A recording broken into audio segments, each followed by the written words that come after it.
Assalamualaikum warahmatullahi wabarakatuh. Bismillahirrahmanirrahim. Alhamdulillahilladzi hadana li hadza wa ma kunna linahtadiya laula an hadana Allah. Asyhadu an la ilaha illallah wa asyhadu anna Muhammadan abduhu wa rasuluh. Allahumma shalli wa sallim ala sayyidina Muhammadin wa ala alihi wa ashabihi ajma'in, amma ba'd.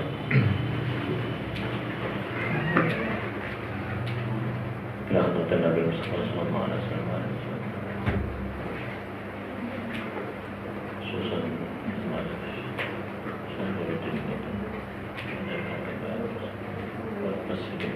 Lahul Fatihah. A'udzu billahi minasyaitonir rajim. Bismillahirrahmanirrahim. Alhamdulillahi rabbil alamin. Ar-Rahmanir Rahim. Maliki yaumiddin. Iyyaka na'budu wa iyyaka nasta'in. Ihdinas siratal mustaqim. Siratal ladzina an'amta 'alaihim ghairil maghdubi 'alaihim waladdallin. Amin. Alhamdulillah, pada hari Senin ini, tepatnya tanggal 26 Oktober 2020, masih diberi umur panjang, masih diberi kesehatan sehingga bisa melanjutkan ngaji Ulumul Quran karya Profesor Dr. Nuruddin Eiter pada pertemuan kedua ini. Semoga Allah Subhanahu wa taala selalu meridhai niat dan usaha kita. Amin ya rabbal alamin. Pada pertemuan pertama kemarin kita sudah bahas tentang muqaddimah dan juga biografi mu'allif, dan insyaallah kita pada kesempatan kali ini atau part 2 ini kita akan membahas fasal pertama dari kitab ini, yaitu tentang ta'rif daripada ulumul Quran.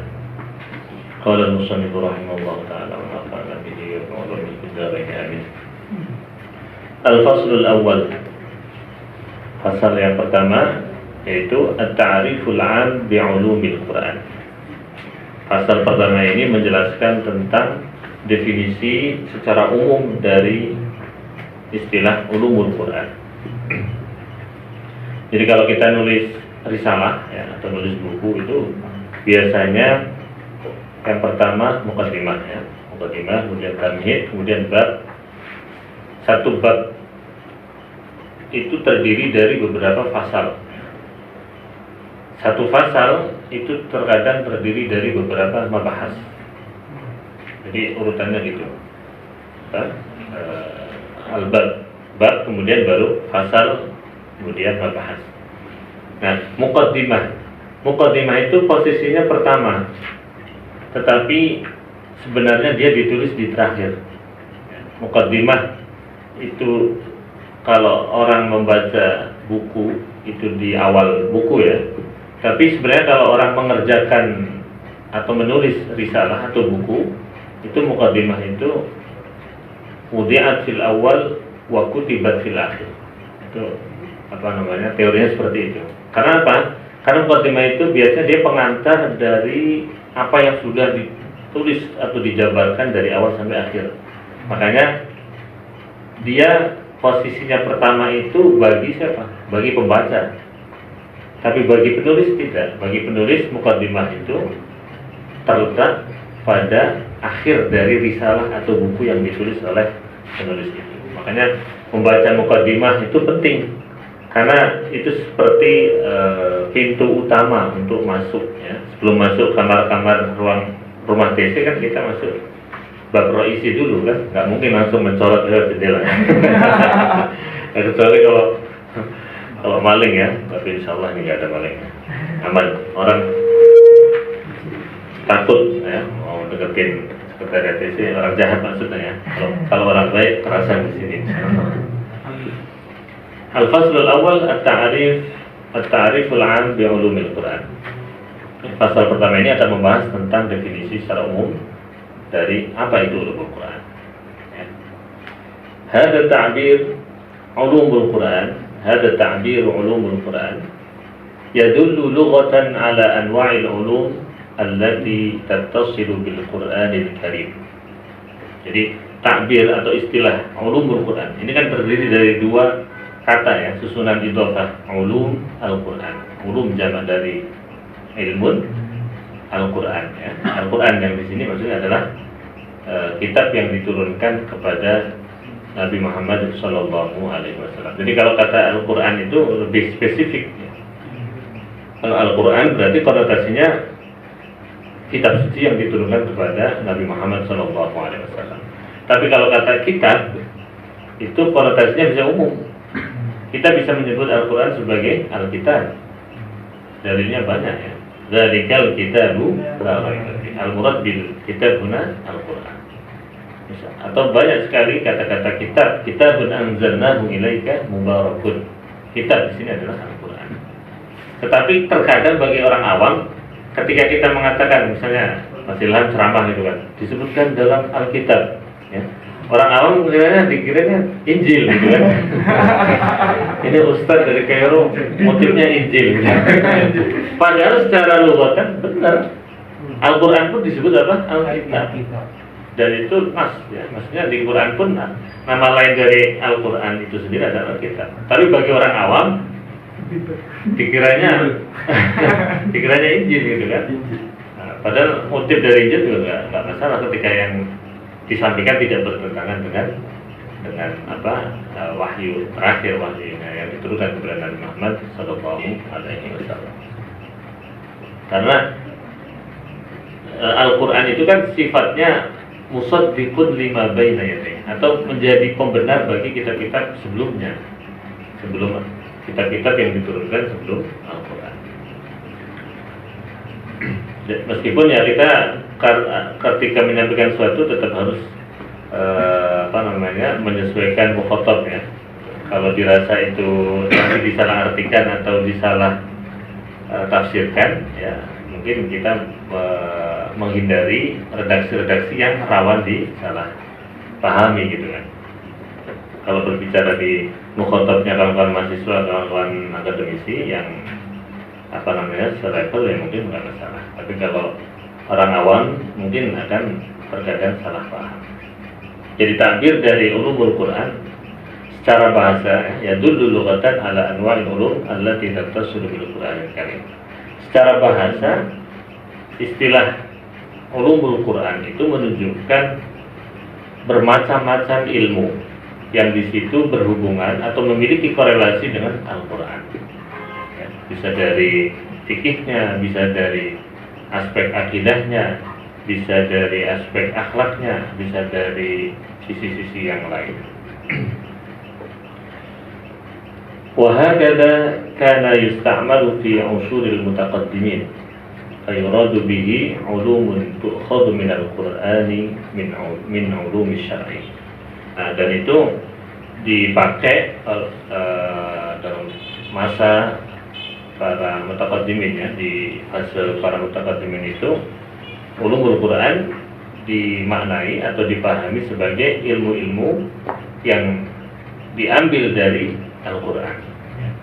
Karena Al-Quran itu adalah sumber ilmu, maka semua ilmu yang diambil dari Al-Quran maka bisa disebut sebagai ulumul Quran. Itu secara lughatan. Seperti apa saja, kal-aqidati atau al-fiqhi atau al-akhlaqi. Jadi pembahasan tentang akidah itu menurut para mufassir di dalam Al-Quran itu sepertiga ya, minimal sepertiga dari pembahasan yang ada di dalam Al-Quran itu adalah berisi tentang akidah. Makanya ada dalam sebuah riwayat yang menjelaskan bahwa surah Al-Ikhlas ya, Qul huwallahu ahad, Allahus samad, lam yalid wa lam yulad wa lam yakul lahu kufuwan ahad, itu disebutkan sebagai thuluthul Quran, sepertiga Al-Quran. Makanya dalam sebuah riwayat pun ada cerita menarik gitu ya, mungkin bisa dikoreksi ya, itu hadisnya sahih atau dhaif atau lainnya. Tapi yang menariknya kalau bagi santri ya, karena kalau dia statusnya bukan kiai yang atau ustadz yang hafal Quran kan biasanya sebutannya kiai kulhu gitu kan ya. Jadi setiap ngimamin baca surah Al-Ikhlas gitu. Tapi fadilahnya besar itu. Yang pertama tidak membuat makmum emosi. Karena membaca ayat terlalu panjang itu tidak selamanya maslahah. Mentang-mentang dia hafiz, suaranya bagus, dipanjangin terus gitu kan. Ya, jadi kata Nabi itu kalau jadi imam itu yang moderat lah, setengah-setengah.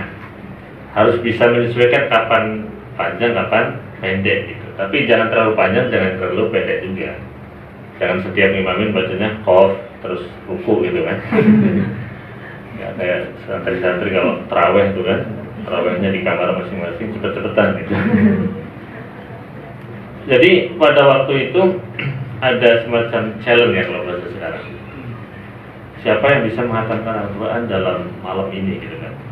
Nah, ada sebagian yang mengatakan bahwa di situ termasuk ada Sayyidina Ali dan sahabat-sahabat yang lain. Ya sahabat-sahabat yang lain itu berlomba-lomba membaca Al-Quran dari awal, dari Al-Fatihah sampai An-Nas.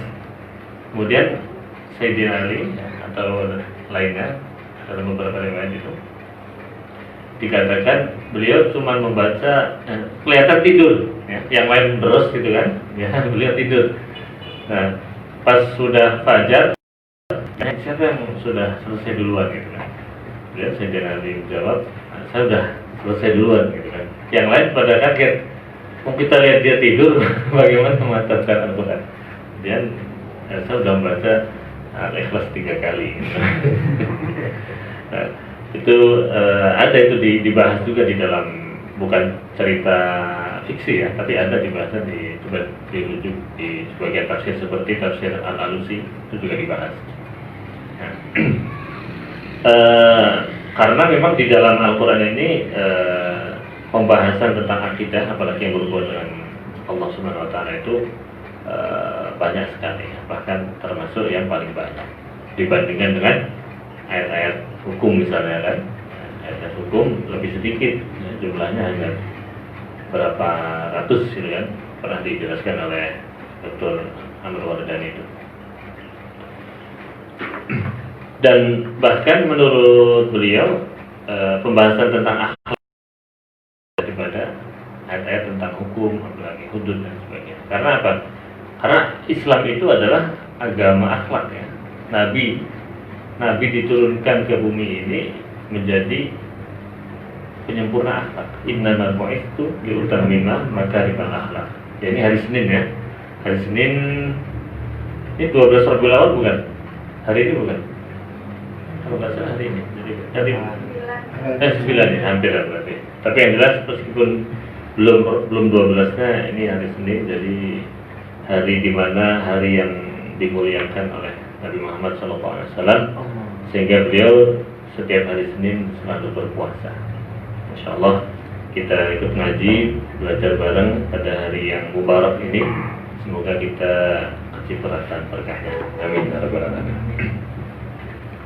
Dan dikuatkan juga dalam sebuah hadis ketika Sayyidah Aisyah radhiyallahu anha ditanya seperti apa akhlaknya Rasul, khuluquhu al-Quran, akhlaknya Nabi itu ya Al-Quran. Jadi kalau kita ingin melihat bagaimana mempelajari Al-Quran secara real ya, itu ketika kita harus mengkaji, mempelajari sirah nabawiyah ya. Kalau zaman dahulu secara live ya, para sahabat itu langsung bertemu dengan Rasulullah SAW.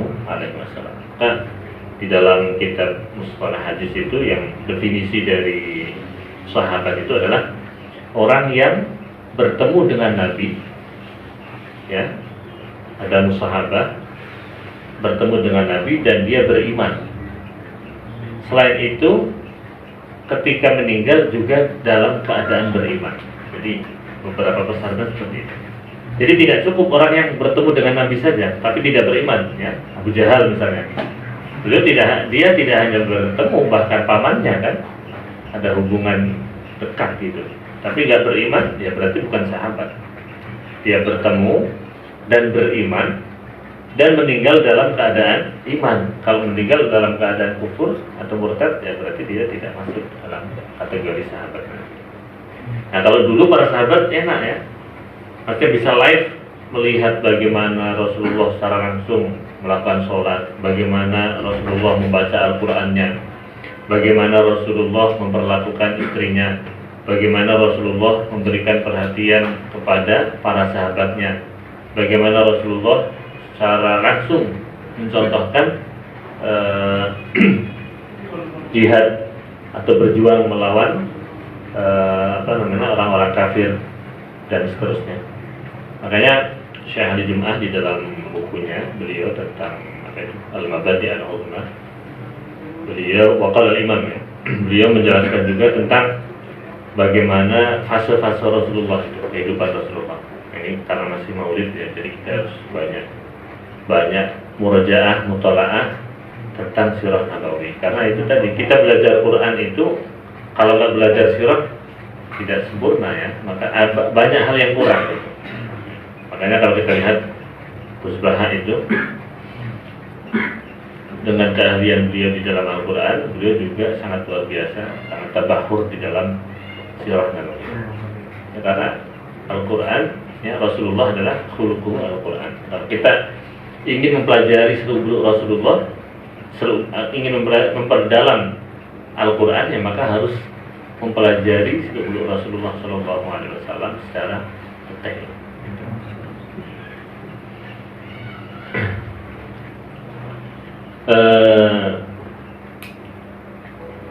Kembali ke tadi ya. Fayuradu bihi 'ulumun tu'khadu min al-Qur'ani min 'ulumi syar'i kal 'aqidati aw al-fiqh. Kata al-fiqh ini kan secara loghatan artinya apa? Al-fahmu ya, paham. Meskipun kata al-fiqh dalam kajian klasik atau istilah klasik, al-fiqh itu juga kadang akidah itu masuk ya. Salah satu contoh misalnya karya Imam Abu Hanifah, Al-Fiqhul Akbar. Itu kan kajian ilmu kalam itu sebenarnya. Bukan fikih yang dalam makna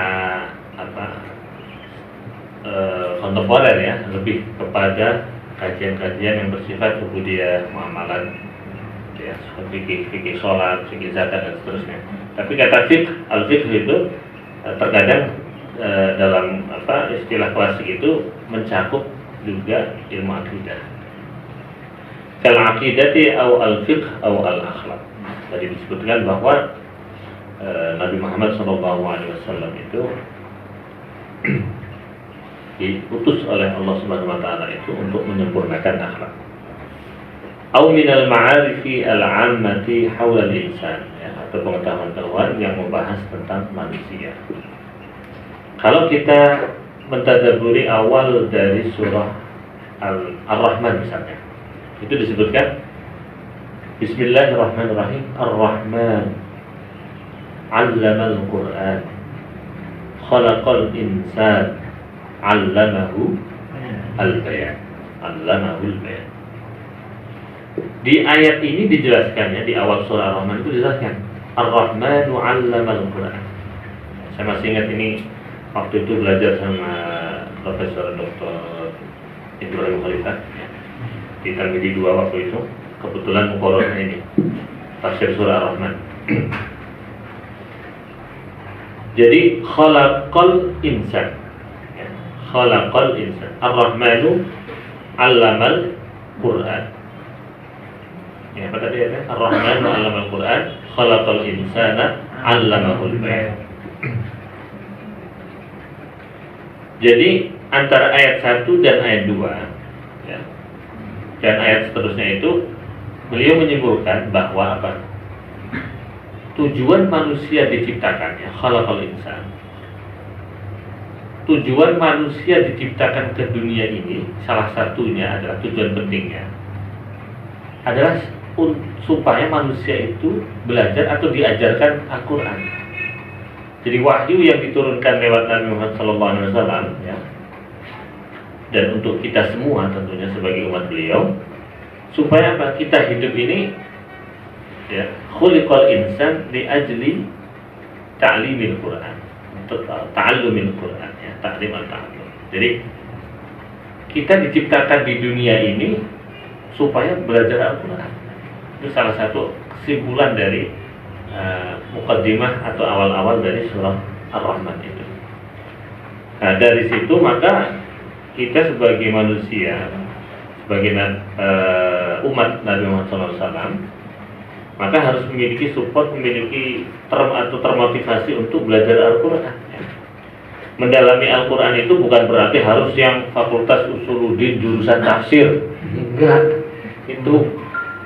Itu pemahaman yang perlu diluruskan ya. Coba kita lihat, ada nggak ulama-ulama terdahulu yang mereka ahli dalam ilmu kalam, ahli dalam ilmu fikih, ahli dalam usul fikih, nggak ngerti Quran? Ada nggak? Nggak ada. Ya sekarang aja nih yang katanya doktor dalam bidang ekonomi Islam misalnya, ditanya tentang Al-Quran nggak paham. Nah, ini kan sekarang aja, artinya orang karena takhususnya atau disiplin ilmu tertentu sehingga seolah-olah yang lain itu nggak penting atau nggak perlu dipelajari. Itu sebenarnya kurang tepat. Ya memang kita ada keterbatasan kemampuan akal, kemampuan waktu dan seterusnya ya. Tetapi bukan berarti kita nggak belajar.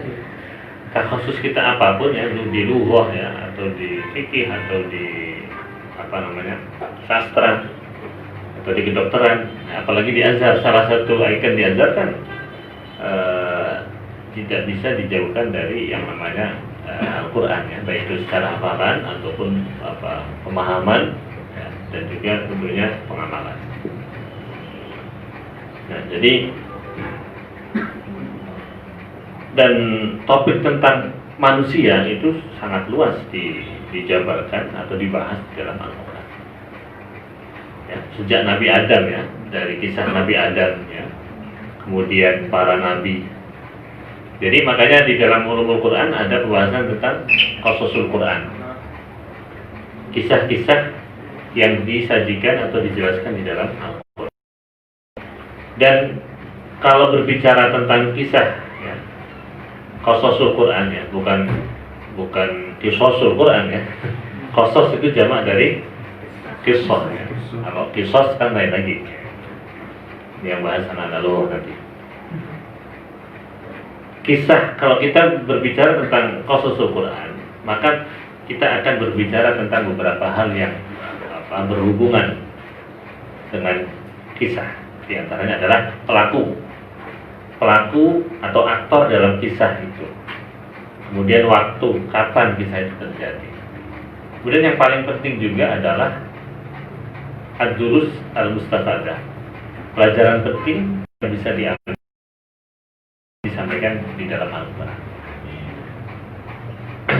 Kalau bagi ulama klasik dan jumhur ulama ya, jumhur mufassirin, kisah-kisah yang ada di dalam Al-Quran itu ya semuanya adalah benar, bukan cerita ngarang atau fiksi ya.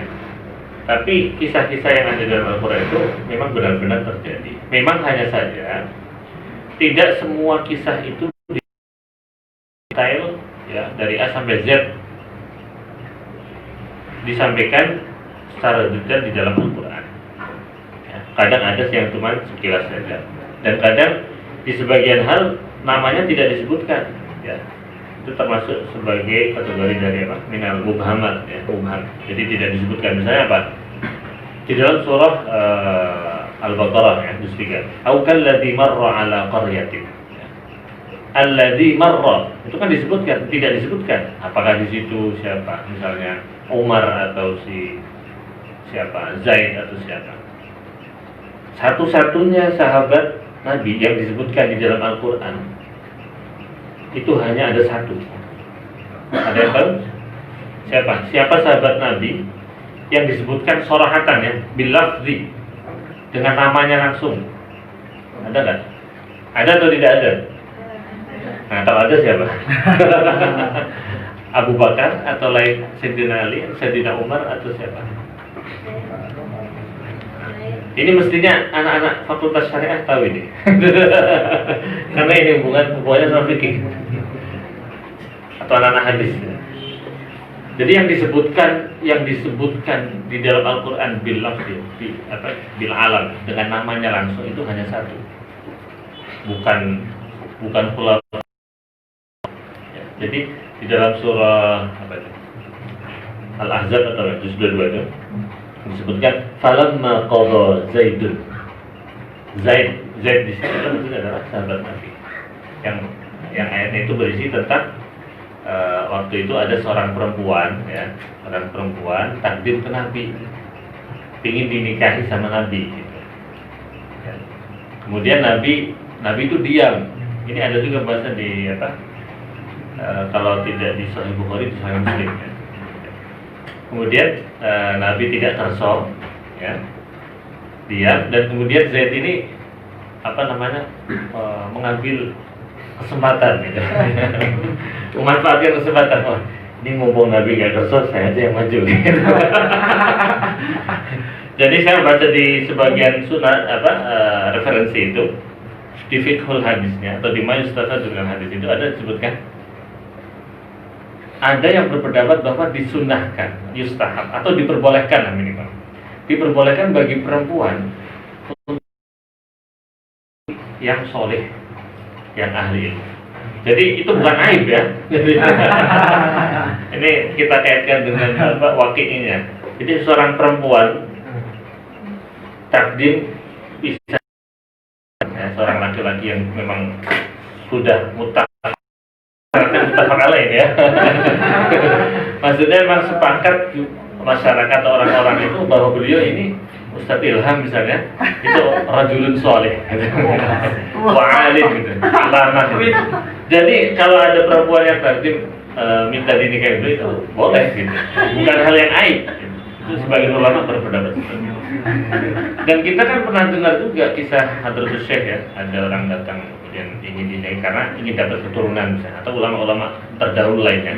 Itu kadang terjadi. Ya mungkin zaman sekarang aja mungkin kelihatan gimana gitu. Ya meskipun wanita harus jual mahar juga sih. Tapi ini konteksnya konteks yang apa? Khusus atau khawasul khawas. Maksudnya tidak sembarangan laki-laki juga. Lihat masa laki-laki nggak jelas ditakdimin kan? Bunuh diri juga. Itu ada pembahasannya. Nah, kembali kisah tadi itu, bahwa kisah di dalam Quran itu, ya, tidak selalu diceritakan secara detail. Namun demikian, bahwa kisah yang disampaikan di dalam Al-Quran adalah tidak diragukan kebenarannya. Karena salah satu substansi kisah yang ada di dalam Al-Quran itu bukan pada narasi ceritanya saja, gitu ya. Itu juga penting.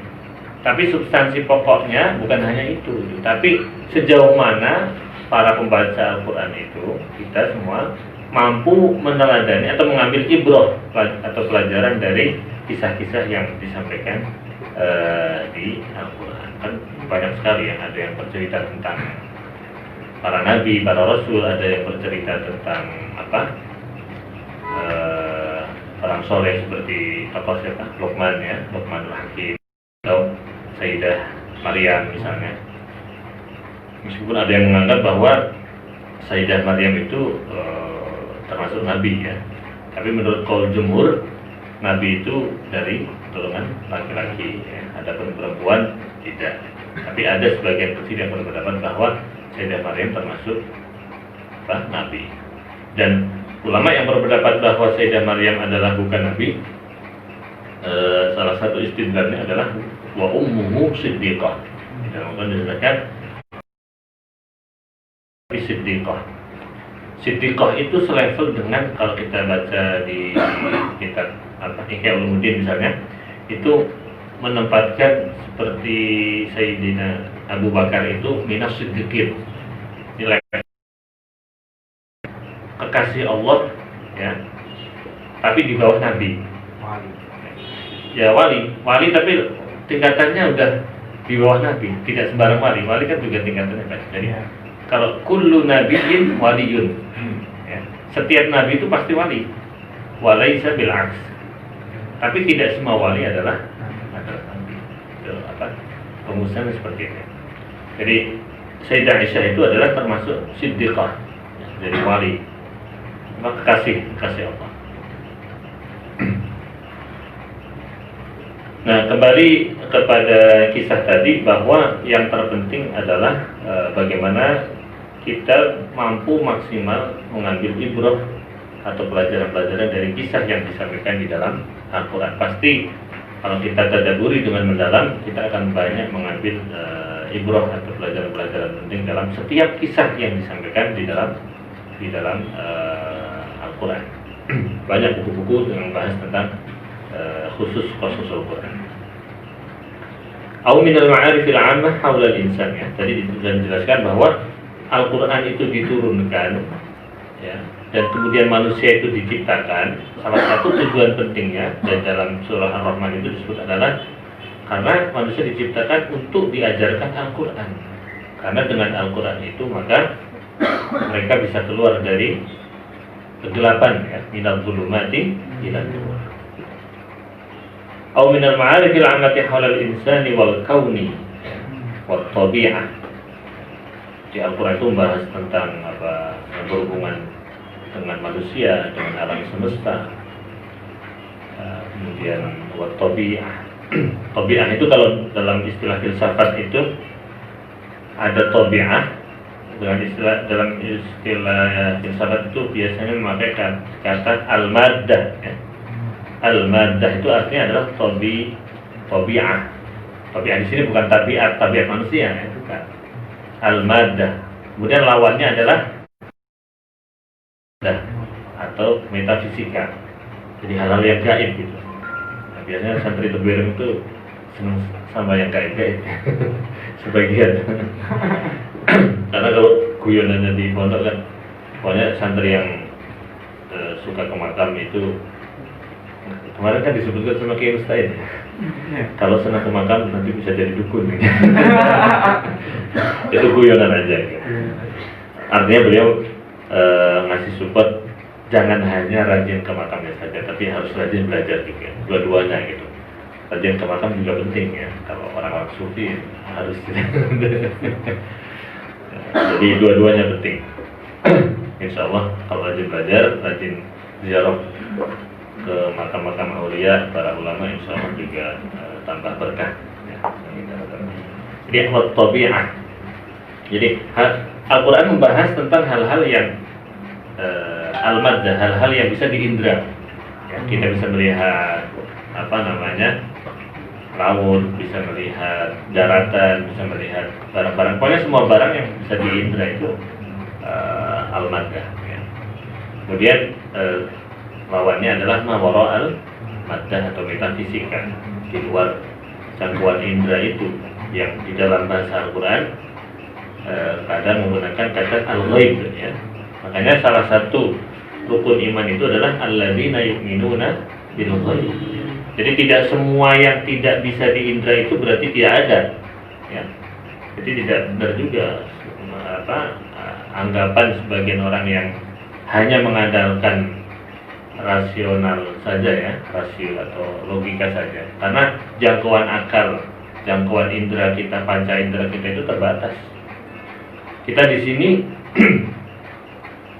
kemudian ada sesuatu yang di luar sekretariat atau rumah ini, ya, dan kita tidak melihat, apakah berarti sesuatu itu tidak ada? Nah, kan tidak, ya. Karena jangkauan kita yang terbatas, kemampuan kita yang terbatas. Tapi keterbatasan itu bukan berarti menafikan sesuatu yang ada, ya. Itu pembahasan.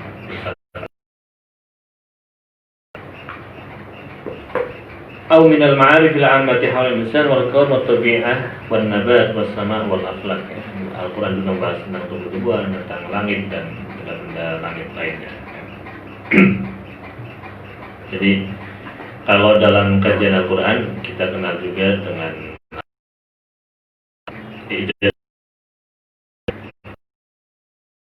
tentang temuan-temuan modern yang dikaitkan dengan ayat-ayat Al-Quran, gitu kan. Meskipun di tafsir-tafsir klasik juga ada yang membahas dan ada yang tidak terlalu. Tafsir siapa? Karyanya Al-Imam Fakhruddin Ar-Razi, ya. Tafsir Al-Kabir. Tafsir Fakhruddin Ar-Razi itu kalau ayat-ayat yang berhubungan dengan alam semesta itu beliau biasanya membahas secara luas, tawasus. Begitu juga yang berhubungan dengan ilmu kalam atau filsafat, itu beliau membahas secara panjang lebar. Jadi para mufassir itu ketika menafsiri Al-Quran itu tergantung pertama tergantung niat ya. Yang kedua tergantung sejauh mana keilmuan beliau itu, tabahurnya di aspek apa gitu. Kenapa saya katakan tadi tergantung niat juga? Iya. Misalnya nih, tafsir Jalalain. Tafsir Jalalain itu ditulis oleh dua imam. Siapa saja? Al-Imam Jalaluddin Al-Mahalli dan Al-Imam Jalaluddin As-Suyuti. Jadi Imam Jalaluddin Al-Mahalli ini guru dari Syekh Imam Jalaluddin As-Suyuti. Di ceritanya itu Imam Jalaluddin Al-Mahalli itu menulis tafsir ya, separuh ya dari surah dari surah Maryam sampai akhir Al-Quran ya, sampai Al-Fatihah. Kemudian beliau wafat, kemudian dilanjutkan lagi oleh Imam As-Suyuti. Jadi mungkin semacam tabarukan ya kali. Jadi ulama-ulama dulu itu kenapa udah ditulis, kemudian murid-muridnya atau ulama yang datang sesudahnya itu mensyarah. Habis mensyarah ada hasyiah ya. Itu jadi ada ada keterkaitan antara ulama satu dengan ulama-ulama sebelumnya. Ya kalau dari sisi lain ya tabarukan itu tadi. Jadi kita membahas apa yang disampaikan oleh gurunya atau guru-gurunya itu artinya biar kita dapat berkah ilmunya dan seterusnya. Mungkin seperti itu. Kayak Imam Suyuti itu karangannya kan banyak sekali, ratusan ya. Dan beliau selain tafsir itu juga punya karya lain juga yang seputar tafsir ya. Beliau punya Ad-Durrul Mansur ya, kitab tafsir bil Mansur. Kemudian punya juga tentang Ulumul Quran Al-Itqan. Kemudian ada juga yang bahas tentang I'rabul Quran ya. Jadi keilmuan Imam Suyuti itu jauh lebih luas daripada apa yang dipresentasikan atau yang ditulis di dalam tafsir Jalalain. Nah, makanya karena beliau itu menyesuaikan apa yang sudah ditulis oleh tafsir Imam Jalaluddin Al-Mahalli, maka melanjutkannya dengan model penulisan yang sederhana ya. Kita baca tafsir Jalalain itu kan ringkas ya dibanding dengan tafsir-tafsir yang lain ya. Meskipun kalau membacanya dengan Hasyiatul Jamal Al-Jalalain ya nanti pembahasannya sudah daqiq, sudah mendalam, karena Hasyiatul Jamal beliau membahas mengembangkan dari apa yang dijelaskan oleh Al-Imamain itu dari banyak referensi tambahan lain. Dan yang kedua tadi saya sampaikan juga bahwa para mufassir itu menafsir Al-Quran sesuai dengan beberapa fan atau sebagian fan keilmuan yang memang benar-benar menguasai. Misalnya tafsir Al-Muhit ya, Al-Bahrul Muhit karyanya Imam Abu Hayyan ya, beliau seorang mufassir dan ahli lughah dari Andalus dan mazhabnya Zahiri, dan beliau pernah singgah juga di Mesir ya. Jadi Mesir itu memang negara peradaban ilmu, khususnya Kairo. Jadi kalau kita melihat sejarah ya, itu banyak ilmuwan atau ulama yang dari berbagai negara, dan mereka ya, saya mengatakan seolah-olah atau ya, dalam tanda kutip ya, seolah-olah mereka kalau sudah benar-benar bisa mustaqir di Kairo atau di Mesir, artinya kealimannya itu diakui di Kairo, itu baru lulus ujian istilahnya gitu. Itu banyak ya, seperti misalnya tadi yang saya sebut Imam Abu Hayyan yang menulis Al-Bahrul Muhit. Kemudian Imam Syafi'i juga kan ya, Imam Syafi'i yang lahir Gaza, kemudian sempat di Yaman, sempat di Makkah, sempat di Madinah, ke Mesir juga ya kan. Dan Imam siapa? Imam Ibnu Malik ya, Sahibul Alfiyah juga pernah singgah di sini. Kemudian juga ahli qiraat Imam Syatibi. Beliau juga yang aslinya adalah Andalus. Jadi beberapa ulama Andalus itu yang akhirnya minimal singgah di sini dalam beberapa fatrah ya, pernah mengajar di sini atau bahkan sampai meninggal di sini seperti Imam Syatibi ya. Itu adalah satu contoh. Jadi apa namanya, Kairo ini memang luar biasa, benar-benar penakluk gitu ya. Kalau orang sudah bisa masyhur di Kairo, ulama-ulama terdahulu itu, maka keilmuannya memang tidak diragukan lagi. Makanya insya Allah semoga saja kita bisa apa namanya, dapat ilmu, apa namanya, ketularan ilmu para beliau. Kama yuradu bi ulumil Qur'ani lughatan, sebagaimana dimaksud ya bahwa ulumul Quran secara bahasa tadi sudah disinggung sedikit ya di atas. Ulumun taqtimu ma'ani al-Qur'ani mubasyaratan. Jadi ilmu yang digunakan atau untuk membahas makna-makna Al-Quran secara langsung.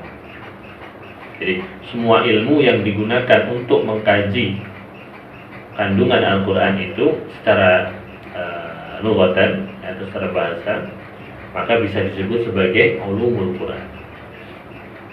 Wa tuwassilu ilaiha, ya. Dan ilmu-ilmu yang bisa mengantarkan kepada mengkaji atau mengupas isinya Al-Quran. Au taduru haulahu, atau apa namanya, yang berputar pada sekitar itu. Misalnya mengkaji tentang apa, lughah ya, mengkaji tentang bahas nahwu, shorof, balaghah.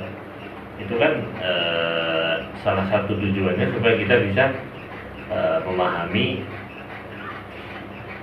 Al-Quran. Karena pendekatan nahwu dan pendekatan balaghah berbeda ya. Misalnya contoh kata misalnya di dalam Al-Quran apa? Wa ilaihil masir, atau iyyaka na'budu wa iyyaka nasta'in. Kenapa didahulukan wa ilaihi, tidak al-masir ilaihi? Atau dalam ayat lain wa 'alallahi falyatawakkalul mutawakkilun. Ya. Kenapa didahulukan jar majrurnya dulu daripada yang lain gitu? Nah, kalau di secara nahwu kan malas dari aspek i'rabnya, dari aspek apa namanya, kalimat zahirnya. Ya, kalau manusia berarti dilihat badannya lah gitu. Tapi kalau dari sisi balaghah dia akan melihat makna yang apa terkandung di balik itu apa gitu. Ketika menggunakan redaksi iyyaka na'budu wa iyyaka nasta'in, ya, tidak menggunakan na'budu iyyaka. Artinya kalau iyyaka na'budu hanya ada kata hanya kepada Engkau ya Allah kami menyembah, dan hanya kepada Engkau kami minta pertolongan. Wa ilaihil masir, dan hanya kepada Allah lah tempat kembali, ya. Bukan kepada yang lain, apalagi baru kepada calon ya. Jadi tambah galau biasanya. Karena kita coba, kita ada masalah banyak itu. Kita larinya ke siapa? Paling ujung-ujungnya larinya kemana? Ya, kembali kepada Allah. Misalnya kita udah kaya banget kan, udah kaya, punya semua lah yang kita inginkan. Tiba-tiba bangkrut gitu kan, karena ditipu atau apa, usahanya tidak sukses misalnya. Alhamdulillah. Tiba-tiba nggak punya, dia pasti dalam hatinya ya, akan mengakui bahwa awalnya memang tidak ada, saya nggak punya awalnya. Kemudian pernah punya dan hilang lagi. Nah, itulah dunia. Kullu man 'alaihi fan, kullu syai'in halikun illa wajhah. Ya. Yang sekarang kinyis-kinyis, ganteng-ganteng, gagah-gagah, ya. 30 tahun lagi kan udah enggak cantik lagi. Udah hilang cantikan. Udah hilang ketampanannya. Ya karena fana. Nah, kalau orang sadar bahwa asal sesuatu ya selain Allah itu tidak ada kemudian ada, ya maka dia akan lebih legowo. Makanya segala sesuatu ya kita kembalikan kepada Allah. Ada kebaikan itu juga sumbernya dari Allah. Ya, ketika misalnya terjadi musibah dan sebagainya, kita pun kembali hanya kepada Allah, meminta kepada Allah. Adapun yang lain adalah sifatnya adalah perantara. Ya. Itu contohnya, contoh. Au taduru haulahu au tustamaddu minhu. Tustamaddu itu disebutnya hasala alaihi atau wa akhadha. Atau segala sesuatu yang bisa diambil ya atau dikaji dari Al-Quran. Nah, itu berarti masuk kategori ulumul Quran. Fayadkhulu tahta hadha ta'biri bihadha al-isti'mali al-lughawi al-thani ulumun katsiratun dhakhmah. Maka ketika menggunakan pendekatan ini, ya, maka akan bisa masuk banyak sekali berbagai macam disiplin ilmu. Seperti apa saja? Mithlu ilmu tafsir, wa ilmu qira'at, wa ilmu rasm al-Uthmani, wa ilmu i'jaz al-Quran. Ya, seperti ilmu tafsir.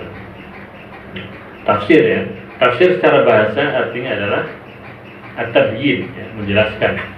Makanya mufassir itu ya berarti orang yang menjelaskan Al-Quran. Ilmu tafsir ya berarti ilmu tentang bagaimana metode menjelaskan Al-Quran. Atau sering dengan istilah lain juga dengan manhajul mufassirin atau manhajul tafsir. Ada tafsir bil ra'yi, ada tafsir bil ma'thur. Ya. Tafsir bil ma'thur itu lebih kepada menafsirkan Al-Quran dengan pendekatan hadis-hadis. Hadis-hadis itu bisa langsung hadis marfu, ya.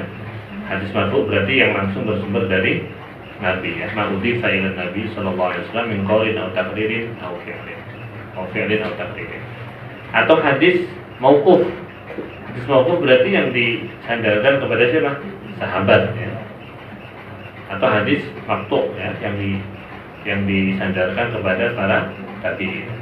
Jadi tafsir bil ma'thur itu isinya adalah tafsir-tafsir yang di situ, ya, pendapat-pendapat yang dikutip itu, ya, adalah bersumber dari Nabi atau para sahabat ataupun para tabi'in.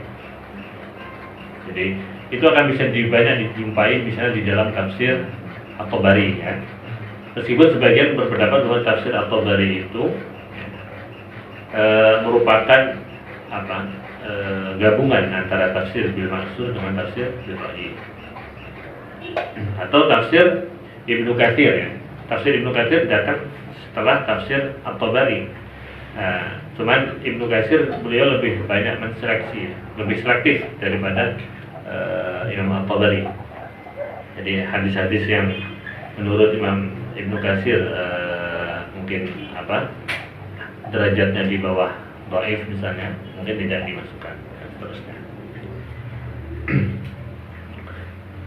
Kemudian selain itu ada juga tafsir bil ra'yi, ya. Tafsir bil ra'yi itu dibagi menjadi dua pengantaranya. Ada tafsir bil ra'yi al-mahmud dan ada tafsir bil ra'yi al-madhmum, ya. Jadi menjelaskan Al-Quran, yang menafsir Al-Quran dengan pendekatan logika, ya. Nah itu ada aturannya juga, tidak sembarangan bil ra'yi, ya. Makanya disebutkan ada bil ra'yi al-madhmum, ada bil ra'yi al-mahmud, ya. Al-mahmud ini yang bisa diterima dengan pendekatan bahasa, dengan pendekatan balaghah dan seterusnya. Kemudian yang bil madhmum ini yang tidak dibenarkan.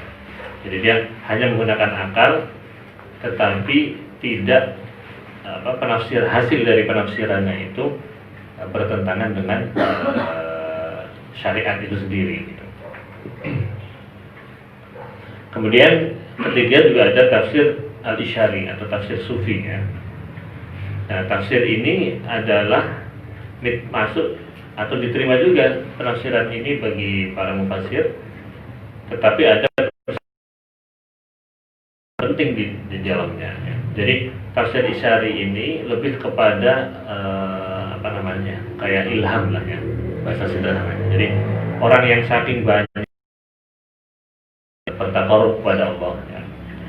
Tentunya orang yang mendalami tasawuf atau thariqah atau jenisnya, ya, dan orang-orang yang idealnya adalah syariatnya sudah matang, gitu, sudah cukup, gitu, sehingga dia mendalami ilmu semacam itu.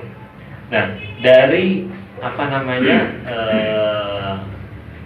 tajribah atau dari pengalaman spiritualnya itu, nah, orang-orang yang semacam itu kadang mendapatkan ya semacam ilham ketika baca Al-Quran, kemudian tadabbur, oh ini maknanya bisa seperti ini. Tetapi ada yang perlu digarisbawahi dan ini penting sekali, bahwa tafsir isyari pun yang diterima oleh para mufassir itu adalah tafsir isyari yang tidak bertentangan dengan syariat itu dan tidak bertentangan dengan bahasa juga. Misalnya, sebagian tafsir isyari atau memahami kata masajid, innama ya'muru masajidallah. Masajid di sini ada yang memaknai dengan kata apa? Qulub, hati. Ya. Tetapi tidak bisa hanya memaknai kata masajid ini dengan pendekatan isyari saja. Ini juga sempat dibahas di dalam Ihya Ulumuddin ya, kata Imam Al-Ghazali. Beliau juga tidak setuju kepada tafsir isyari yang menafikan makna zahir. Misalnya mengatakan innama ya'muru masajidallah, itu diartikan qulub saja. Tidak setuju. Ya, masajid di sini bisa juga dengan makna zahir, yaitu masjid bermakna syar'i ya, tempat sholat, tempat beribadah gitu. Seperti yang dipahami dengan pendekatan fikih. Tapi dalam aspek lain bisa juga memiliki makna lain gitu. Jadi satu kata, satu ayat bisa memiliki makna lebih daripada satu makna yang ingin disampaikan seperti itu. Tetapi tidak menafikan atau mengubur makna zahir. Itu yang disetujui oleh Imam Al-Ghazali dan juga para mufassir lainnya. Jadi tafsir isyari itu boleh ya, ketika memang sumbernya ada dan tidak menafikan makna zahir. Karena di dalam sebuah hadis juga disebutkan di kulli ayatin zahrun wa batnun ya. Setiap ayat itu bahkan memiliki ayat yang zahir dan batin, makna zahir dan batin. Nah, untuk makna batin itu tidak setiap orang yang memiliki ilmu itu pun bisa masuk ke situ ya. Di antaranya tafsir isyari itu ya, beberapa tafsir yang membahas tentang tafsir isyari, di antaranya adalah tafsir Al-Alusi, tafsir Ruhul Ma'ani, karya ulama dari Baghdad, dari Irak. Imam Al-Alusi, kemudian ada juga Imam Ibnu Ajibah yang dari Maroko ya. Tapi menariknya ada juga tafsirnya Syekh Abdul Qadir Al-Jailani ya, beliau punya tafsir isyari juga yang ditahqiq oleh Syekh Fadil ya. Itu tafsir isyari banyak. Meskipun yang menarik di Ruhul Ma'ani itu presentasinya itu atau model penulisannya itu pertama adalah dengan pendekatan makna zahir yang dibahas secara ilmiah dari sisi asbabun nuzul, dari sisi lughatan, dari sisi tafsir bil ma'surnya, kemudian dari tafsir bil ma'surnya dan lain sebagainya. Bahkan kalau membahas tentang lughah itu panjang sekali ya. Jadi teman-teman yang di lughah mungkin harus belajar juga tafsir Al-Ma'ani. Dan di antara dua tafsir, banyak tafsir ya, tapi di antara sebagian tafsir yang cukup banyak dikaji oleh kawan-kawan dari lughah itu, di antaranya ya tafsir Ruhul Ma'ani dan tafsir Tahrir wa Tanwir miliknya Ibnu Asyur. Tahrir wa Tanwir itu banyak dibuat bahan risalah, termasuk di Azhar juga. Itu diantara kitab-kitab tafsir. Kemudian baru yang di Ruhul Ma'ani itu setelah membahas tentang pendekatan makna zahir itu, terakhir wa min babil isyarah ya. Sebagian dari tafsir-tafsir sufi atau tafsir-tafsir isyari itu terdapat di dalam ayat ini menurut imam siapa misalnya. Itu jadi kita terbuka luas gitu, jadi tidak hanya terpercaya atau i'timad dalam makna batin saja, atau tidak hanya i'timad kepada makna zahir saja, tapi dua-duanya terbuka gitu. Karena memang ada ilmu-ilmu yang tidak bisa dipahami langsung sorohatan gitu kan. Ya jangankan Al-Quran ya, teman-teman yang bujangan ini kan juga bisa memahami ya. Ketika melihat perempuan kan tidak hanya sekilas saja gitu kan. Ketika melihat sekilas ya itu, tapi untuk kedalamannya kan butuh kajian yang lebih spesifik. Ilmu tafsir wa ilmu qiraat ya. Kembali ke laptop. Ilmu qiraat. Karena mukhatabnya bujangan, jadi saya harus sesuaiin ini. Meskipun saya sudah cukup berumur ya. Tapi kalau kumpul sama teman-teman jadi merasa lebih muda lagi. Ilmu qiraat. Ilmu qiraat itu apa? Ilmu qiraat. Qiraat itu jamak dari apa? Qiraah. Sekarang apa bedanya qiraah sama Quran? Wal farqu bainal qiraah wal Quran. Atau sama? Ya, sebagian berpendapat bahwa kalau Al-Quran itu dia mencakup semua hal ya. Maksudnya satu untuk semua gitu ya. Ya, wahyu yang diturunkan kepada Al-Quran itu apa namanya? Al-Quran. Tapi kalau qiraat dia lebih spesifik. Qiraat itu ada yang memahami kaifiyah, caranya, kaifiyah, cara membaca wahyu, cara baca Al-Quran, itulah disebut sebagai ilmu qiraat. Ya, karena memang pada realitanya ilmu qiraat itu yang membahas tentang gimana kita baca Al-Quran menurut riwayat siapa ya. Kita baca Al-Quran pakai qiraat apa gitu kan. Nah, qiraat yang mutawatirah itu ada 10 imam ya. Qiraat sab'ah itu Imam Nafi, Imam Nafi, Imam Ibnu Katsir ya, Imam Hamzah, Imam Ali Al-Kisai dan seterusnya ya, yang 10. Jadi qiraat mutawatir itu 10 ya, bukan 7 saja ya, tapi yang lebih pendapat yang lebih mu'tamad ya, pendapat jumhur itu adalah qiraat asyrah. Jadi tidak tepat kalau mengatakan qiraat mutawatir itu hanya yang 7 saja, tapi yang benar adalah qiraat asyrah. Ya, qiraat mutawatir ini yang sah untuk dibaca ketika sholat. Selain itu juga ada qiraat syaddah. Qiraat syaddah itu dia tidak boleh dibaca ketika sholat. Misalnya qiraat syaddah, contohnya apa? Di dalam qiraat itu ada 2 hal. Nah, ini sekilasnya. Ada namanya usul, ada namanya farsh. Kalau usul itu dia lebih kepada kaidah paten. Ya, misalnya di dalam misalnya Imam Hafiz itu membaca Majais berapa rakaat gitu kan. Ada yang 4, ada yang 2 gitu. Kalau imam-imam yang lain hanya 4 rakaat misalnya. Atau ada yang membaca nakal. Nakal itu kayak misalnya qiraatnya Warash. Wabil akhirah dibaca wabila nakal itu. Atau baca saktah misalnya. Ada bun alim ya, menurut Hafiz kan nggak ada saktah di situ, tapi ada sebagian qiraat lain yang membaca saktah di situ. Di tanwin ketemu hamzah dibaca saktah. Atau misalnya ada yang membaca imalah ya, wadduha jadi wadduhi dan seterusnya. Itu contoh-contoh daripada usul ya. Alaihim dibaca alaihimu. Ada misalnya hamzah ketemu hamzah, ada yang baca tashil, ada yang membaca itu khalul alif bainahuma dan seterusnya. Itu masuk kategori apa? Kaidah-kaidah yang pasti. Ada juga farsh ya. Farsh itu dia perbedaan kalimat ya. Perbedaan membaca dalam satu kalimat. Misalnya di dalam surah Al-Fatihah. Ar-Rahmanir Rahim, Maliki Yaumiddin ya. Sebagian imam membaca Maliki Yaumiddin ya, tidak panjang. Ada yang Maliki, ada yang Maliki. Nah, itu sama-sama qiraat mutawatirah. Ada juga qiraat syadzah yang membaca bukan Maliki, bukan juga Maliki, tapi Malaka. Ada itu di qiraat syadzah. Ini bisa dicek. Nah, itu yang seperti itu yang nggak boleh untuk sholat. Tapi yang sesuai dengan apa namanya? Yang sesuai dengan qiraat mutawatirah boleh ya.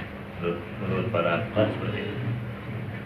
Jadi qiraat itu, ilmu qiraat adalah ilmu yang untuk tata cara membaca Al-Quran ya. Tidak sekedar tajwid ya. Tajwid itu kan tingkatan dasar banget itu ya. Meskipun dasar juga banyak yang ini apa kurang ihtimam gitu. Jadi jangan sampai kita semua jadi dokter atau jadi orang alim ya, tapi ketika suruh imamin baca Qurannya kerepotan. Itu jadi aib ya. Kurang sempurna. Makanya meskipun minimal tajwid dah, tajwid secara umum ya, Tuhfatul Atfal atau Jazari atau tajwid yang dikarang oleh ulama Indonesia ya, itu harus dikuasai dasarnya. Tidak harus sampai qiraat lah gitu kan. Karena kalau sampai qiraat mungkin butuh waktu dan konsentrasi yang lebih ya. Nah, apalagi sambil banyak ngegame susah itu. Harus konsen gitu kan. Karena levelnya butuh tahapan ya. Orang sampai harus binatangnya bagus, hafal Quran 30 juz ya. Meskipun sebagian tidak mensyaratkan harus 30 juz ya. Karena sebagian kawan-kawan juga belajar qiraat kayak orang-orang dari Malaysia, Thailand itu yang ngaji di Syekh Nabil dan masyayikh yang lain itu binatang ya. Nah, itu juga bagus tuh. Asal bin Nafis daripada nggak belajar. Nah, tapi kita butuh waktu yang continue ya dan serius gitu, meskipun binatang. Nah, kalau bisa seperti itu bagus saja gitu, afdal itu kan. Nanti dari teman-teman TC banyak yang ahli qiraat misalnya kan. Tapi minimal ya di tajwid gitu, minimal tajwid karena ketika ngimamin atau baca Quran ya minimal nanti ngajar anaknya lah ya. Itu benar baca Qurannya gitu. Apalagi alumni Azhar kan. Kata saya siapa? Saya Tantawi laisa azharian malam yahfadzul Quran. Ini bukan, jangan dimaknai secara hakiki ya. Nanti jadi baper itu kan. Tapi dimaknai secara tasjih, ditasjih. Emang pada dasarnya tradisi Azhar itu dari zaman dulu itu ya para hafizul Quran, para hafizul Quran. Jadi jangan jadikan baper tapi tasjih gitu ya. Nah, bagi yang belum ngafalin, berarti saya harus termotivasi. Minimal kalau belum bisa ngafalin ya beberapa juz lah, 5 juz atau 10 juz tapi mungkin gitu kan. Nah, kalau 4 juz aja lancar ya minimal bacanya yang bagus lah ya. Nanti murajaah sama teman-teman dari MT.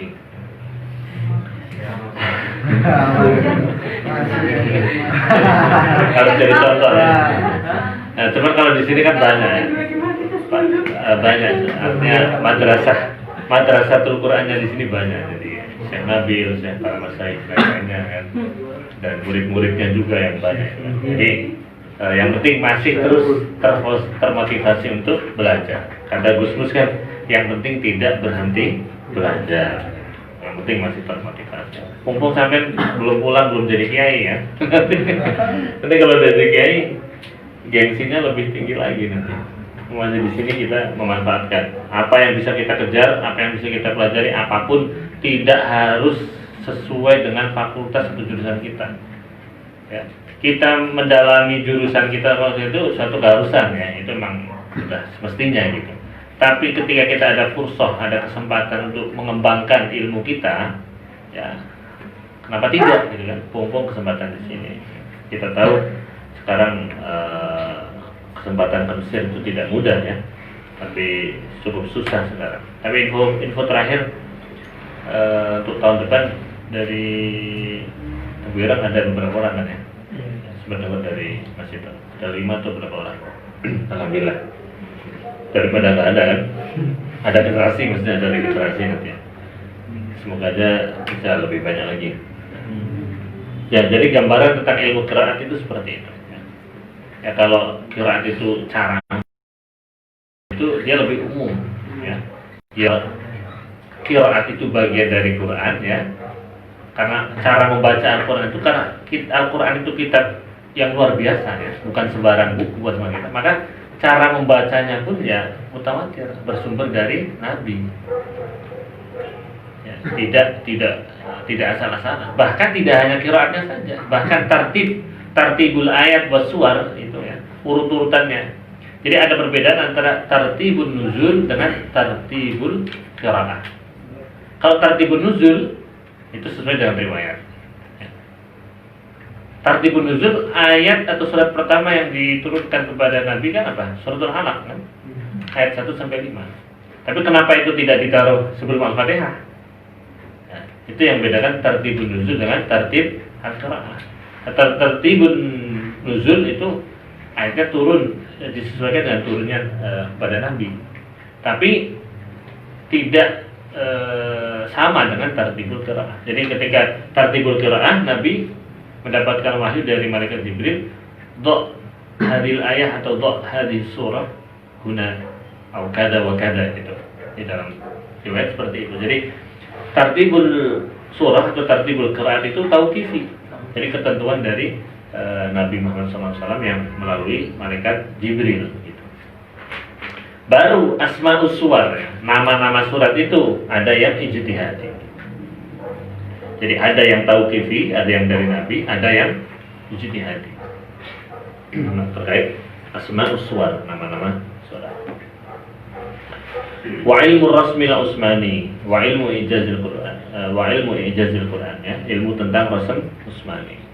Ilmu tentang rasm usmani ini yang berkaitan dengan kepenulisan Al-Quran ya, tentang rasm usmani. Misalnya tadi nulis Maliki atau dan yang lain sebagainya, itu bahwa di situ terkadang berhubungan dengan qiraat juga gitu. Kemudian wa ilmu ijazul Quran ya, ilmu tentang ijazul Quran, wa ilmu i'rabil Quran, ilmu tentang i'rab Al-Quran ya. Salah satu kitab i'rabul Quran yang recommended itu kitab i'rabul Quran karya Al-Imam As-Samin Al-Halabi ya. Itu beliau ulama Syria dan itu i'rabnya daqiq sekali. Jadi pembahasan tentang lughah itu dibahas, misalnya inda ulama il-basriyin hakata, inda ulama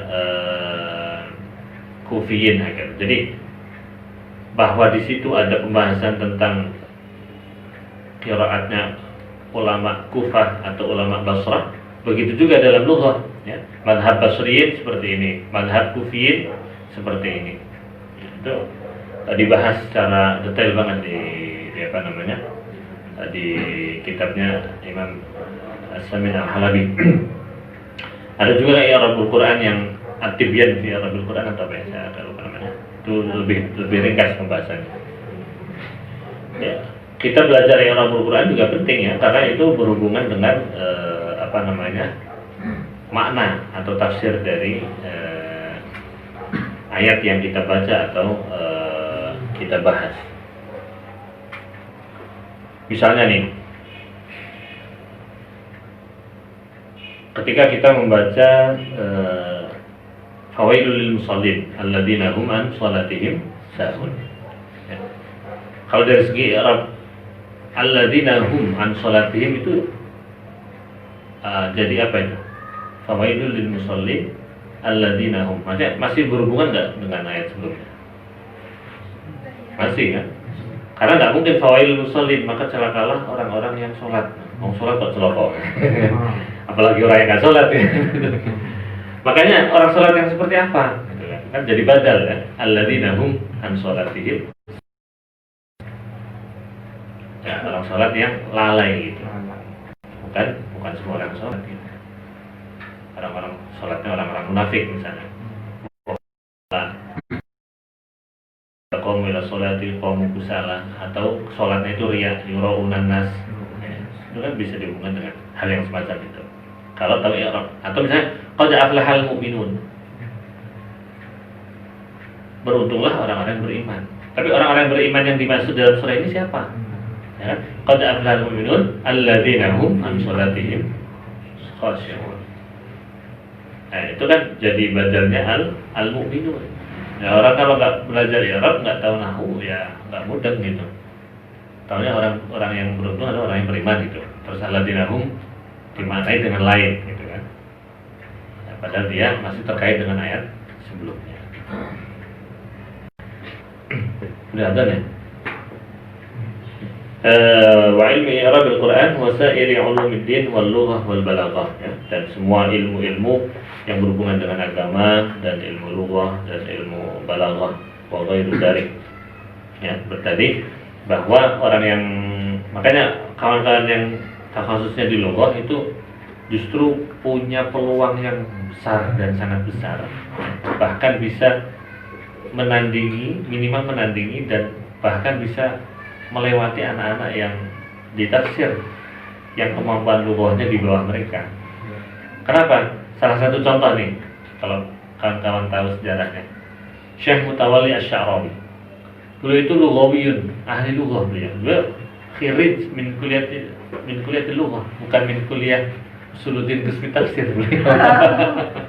Tapi karena kemampuan lughahnya yang luar biasa, sudah jadi malakah ya. Malakah itu istilahnya sudah apa ya? Mendarah daging. Ya, ibarat siapa yang jago bola siapa ya?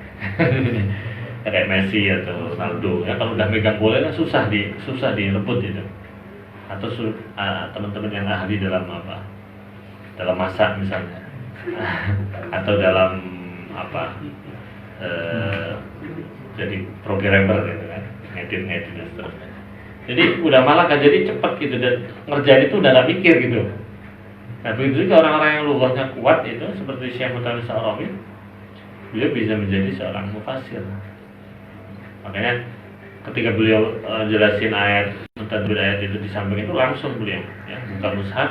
Makanya disebut beliau menyebutnya sebagai khawatir, jamak dari apa? Khawatir ya.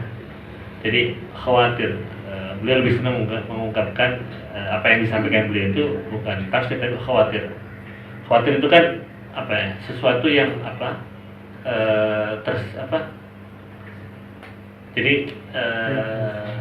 Jadi sampai di pikiran kita itu, ma khatara bi bali gitu. Jadi kita misalnya sedang apa kemudian terlintas dalam pikiran kita, dalam hati kita. Nah, apalagi didukung dengan kemampuan lughahnya itu. Jadi memang potensinya besar sekali. Artinya kawan-kawan yang lughahnya bagus jangan berhenti di situ. Maksudnya gunakan alat itu untuk memahami, mengkaji Al-Quran secara lebih dalam. Jadi nanti LC-nya double ya. Atau masternya. Master resminya dia di lughah, tapi master aslinya dia juga bisa jadi seorang pakar tafsir. Dan kalau kita melihat para mufasir ya, dengan nggak ada mufasir yang nggak ngerti bahasa Arab. Semuanya alim, alamah bahasa Arab. Ya kecuali dengan saya ini sebagian yang bergelar apa ya di jurusan tafsir, tapi nggak pernah belajar bahasa Arab dengan baik. Itu kadang ada. Ya. Saya pernah dengar juga cerita orang dapat gelar master atau doktor tafsir, tapi suruh baca tafsir dengan bahasa Arab nggak bisa. Ya. Atau ketika diberikan rujukan bahasa Arab yang berhubungan dengan tafsir dia nggak bisa karena backgroundnya nggak ada gitu background itu. Hanya background bahasa Indonesia dan bahasa apa Inggris ya. Nah kita yang di sini itu insya Allah bisa itu dan apa namanya kita mempelajari Al-Quran dari aspek apa saja, aspek qiraat, aspek tafsirnya, aspek fikihnya dan semua itu adalah termasuk min asyrafil ulum ya.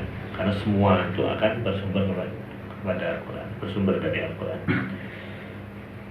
Wa ghairi dzalika min ulum ya, dan selain yang disebutkan tadi dari berbagai macam ilmu, darasal ulama fi ta'lifihim fiha Al-Quran kulluhu fi dawi kulli ilmin dirasatan tafsiriyatan ya.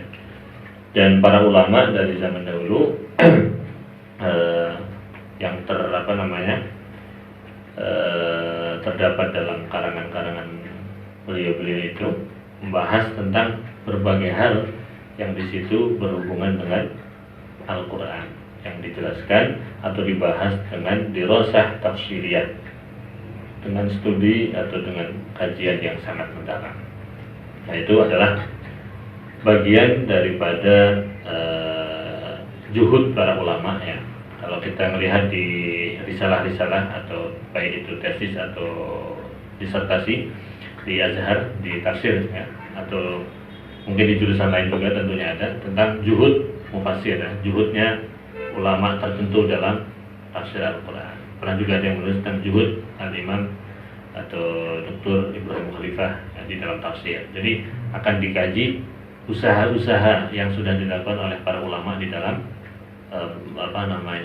menjadi mufassir, menjadi penjelas daripada apa yang ada di dalam Al-Quran. Itu sebuah perjuangan yang luar biasa, jauh lebih berat dan jauh lebih hebat daripada hanya mengangkat tangan Allahu Akbar ya.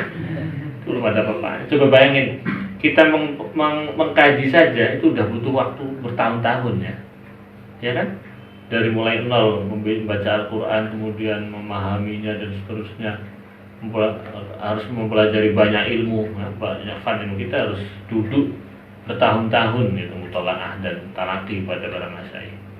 Kemudian sampai mampu menuangkan ya maklumat-maklumat atau ilmu-ilmu yang sudah dipelajari ke dalam karya.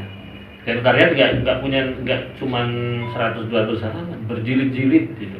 Itu sudah ngabisin umur itu. Makanya jihad yang sebenarnya adalah juga jihad ilmi. Ya. Kita berjihad dengan intelektual, dengan ilmu. Dan itu sudah dicontohkan oleh para ulama-ulama Azhar dan ulama-ulama lainnya. Itu luar biasa. Banyak ulama-ulama yang menghabiskan waktunya, ya, termasuk juga Imam Al-Ghazali, Imam Nawawi ya. Imam Nawawi termasuk min ulama al-uzab kan, ulama yang tidak sempat menikah, nggak tahu tidak sempat atau belum kerso gitu kan. Kita kalau mau ya banyak banget ya. Ya, itulah contoh-contoh juhud para ulama ya di dalam bagaimana beliau. Saya teringat sedikit waktu itu lihat sekilas pas lagi buka Facebook ada lihat acara di PCNU Yordan. Waktu itu lomba karya tulis atau apa yang isi, yang jadi dewan juri Dr. siapa? Buya Hussein ya, yang Cirebon itu. Nah, beliau di akhir kalimat itu sambutan ngasih support kepada kawan-kawan itu. Orang yang orang yang beliau mengutip perkataan penyair, beliau mengatakan orang yang setelah meninggal memiliki makna atau berharga gitu ya, itu adalah orang-orang yang memiliki karya ya, kurang lebih sebenarnya seperti itu. Beliau memberi spirit atau motivasi bahwa kita memang harus berkarya. Untuk bisa berkarya dan karya itu bermanfaat ya, maka kita juga harus serius belajarnya. Kalau kita nggak pernah baca, jarang baca, apanya yang mau ditulis gitu kan?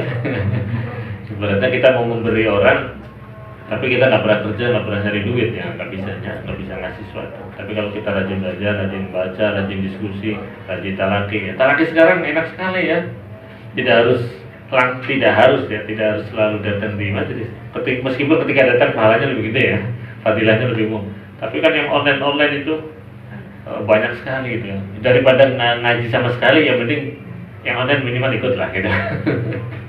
Minimal dia dapat ilmu, ya dapat barokahnya juga. Meskipun yang datang langsung, ini kalau tidak salah infonya Masjid Azhar sudah mau dibuka kan untuk talaki secara langsung, meskipun dengan aturan-aturan kesehatan, protokol kesehatan. Ya alhamdulillah. Semoga dengan pertemuan kali ini bisa lebih menyemangati kita semua untuk terus belajar, dan Allah buka hati kita untuk bisa memahami banyak dari ilmu-ilmu Allah lewat para kekasih-kasihnya, yaitu ulama. Amin ya rabbal alamin. Wassalamualaikum warahmatullahi wabarakatuh.